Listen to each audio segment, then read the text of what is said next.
ನಾಗೇಂದ್ರ ಹರವಿ ಅಭಿಮಾನಿ ಬಳಗದಿಂದ ವಿದ್ಯಾರ್ಥಿಗಳಿಗೆ ಉಚಿತ ಪಠ್ಯಪುಸ್ತಕ ವಿತರಣೆ.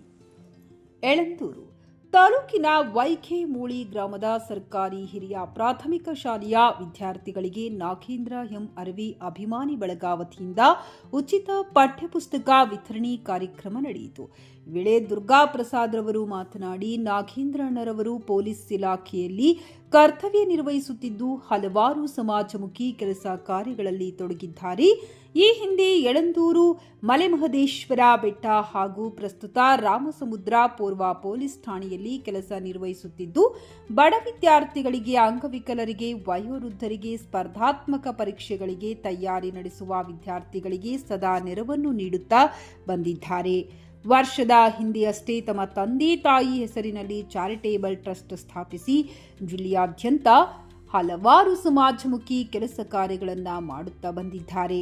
ನಾಗೇಂದ್ರಣ್ಣನವರು ಸ್ನೇಹಿ ಜೀವಿಯಾಗಿದ್ದು ಕಷ್ಟದಲ್ಲಿರುವವರಿಗೂ ಸದಾ ಸಹಾಯ ಹಸ್ತ ನೀಡುವ ಹಾಗೂ ಬಡ ವಿದ್ಯಾರ್ಥಿಗಳಿಗೆ ಮಾರ್ಗದರ್ಶನ ನೀಡುವ ಮೂಲಕ ಮಾನವೀಯ ಗುಣ ಹೊಂದಿರುವ ವಿಶಿಷ್ಟ ವ್ಯಕ್ತಿಯಾಗಿದ್ದು ಅಪಾರ ಸಂಖ್ಯೆಯ ಅಭಿಮಾನಿ ಮತ್ತು ವಿದ್ಯಾರ್ಥಿ ಬಳಗವನ್ನು ಹೊಂದಿದ್ದಾರೆ.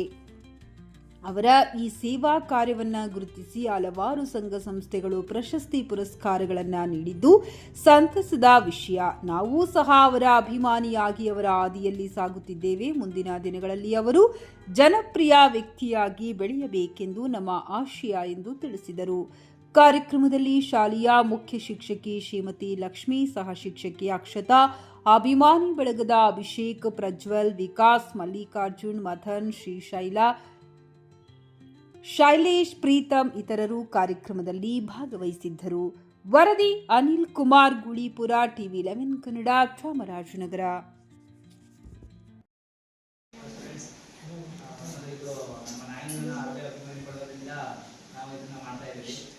ಅವರು ಸುಮಾರು ಸಮಾಜಮುಖಿ ಸೇವೆಗಳನ್ನು ಮಾಡ್ತಾ ನಾವು ಇದಕ್ಕೆ ಸ್ಕೂಲು ನಾವು ಏನೋ ಸ್ಪಾನ್ಸರ್ ಮಾಡಬೇಕು ಅಂತ ಹೇಳಿದ್ರು. ಅದಕ್ಕೆ ಸರಿ ಮಾಡೋಣ ಅಂತ ನಾನು ಹೇಳಿದೆ. ಅದಕ್ಕೆ ಅವರು ಬುಕ್ಸ್ ಮತ್ತು ಪೆನ್ಗಳನ್ನು ತಗೊಂಡು ಕೊಟ್ಕೊಡೋಣ ಅಂತ ಇದ್ರು. ಹಿಂದೆ ಅವರು ನಮ್ಮ ಯಳಂದೂರು ಪೊಲೀಸ್ ಠಾಣೆ ಕೆಲಸ ಮಾಡ್ತಾಯಿದ್ರು ಮತ್ತು ಮಲೇಶ್ವರ ಬೆಟ್ಟ ಪೊಲೀಸ್ ಠಾಣೆ ಕೆಲಸ ಮಾಡ್ತಾಯಿದ್ರು. ಹಾಗೂ ಈಗ ಪ್ರಸ್ತುತ ಪೂರ್ವ ಪೊಲೀಸ್ ಠಾಣೆ ಇದ್ದಾರೆ. ಇವರು ನಾಗೇಂದ್ರಣ್ಣ ಮತ್ತೆ ಇವರು ಹರವಿ ಅಭಿಮಾನಿ ಬಳಗದಿಂದ ನಮಗೆ ಈ ಮಕ್ಕಳಿಗೆ, ನಮ್ಮ ವೈಕೆಮೂಳಿ ಮಕ್ಕಳಿಗೆ ಪಠ್ಯ ಪುಸ್ತಕ ವಿತರಣೆ ಕೊಡಬೇಕು ಅಂತ ಅವರಲ್ಲಿ ತುಂಬಾ ಆಸೆ ಇತ್ತು. ಅದರಿಂದ ಇವರು ಏನಪ್ಪಾ ಅಂತಂದ್ರೆ ನಮ್ಮ ಯಳಂದೂರು ಪೊಲೀಸ್ ಠಾಣೆ ಆಗ್ಬೋದು ಮತ್ತೆ ಮಹದೇಶ್ವರ ಪ್ರಸ್ತುತ ಪೊಲೀಸ್ ಠಾಣೆಯಲ್ಲಿ ಕೆಲಸ ನಿರ್ವಹಿಸ್ತಿದ್ದು ಇವರು ಒಬ್ಬರು ಸಮಾಜಮುಖಿಯಾಗಿ ಕೆಲಸ ಮಾಡಬೇಕು.